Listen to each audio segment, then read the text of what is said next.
বাংলাদেশের মহান মুক্তিযুদ্ধের অসীম সাহস ও আত্মত্যাগের স্বীকৃতিস্বরূপ সর্বোচ্চ বীরসূচক খেতাব বীরশ্রেষ্ঠ প্রদান করা হয়েছে 7 জন শহীদ মুক্তিযোদ্ধাকে। তাদের আত্মত্যাগের কারণে আমরা পেয়েছি স্বাধীন বাংলাদেশ। ভোলা জেলার সন্তান মোহাম্মদ মোস্তফা কামাল শত্রুর অগ্রযাত্রা ঠেকাতে জীবন উৎসর্গ করেন। নোয়াখালীর গর্ব মোহাম্মদ রুহুল আমিন নৌযুদ্ধে অসীম সাহসিকতার পরিচয় দিয়ে শহীদ হন।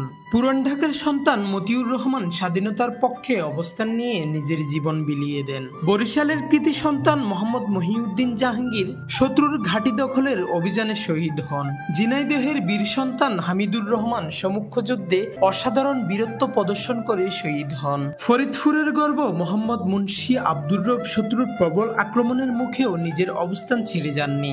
নড়াইলের বীর সন্তান নূর মোহাম্মদ শেখ সহযোদ্ধাদের রক্ষা করতে গিয়ে নিজের জীবন উৎসর্গ করেন। এই 7 জন বীরশ্রেষ্ঠ শুধু 7টি নাম নয়, তারা বাংলাদেশের স্বাধীনতা, সাহস, আত্মত্যাগ ও দেশপ্রেমের চিরন্তন প্রতীক। জাতি আজও তাদের গভীরভাবে শ্রদ্ধার সঙ্গে স্মরণ করে।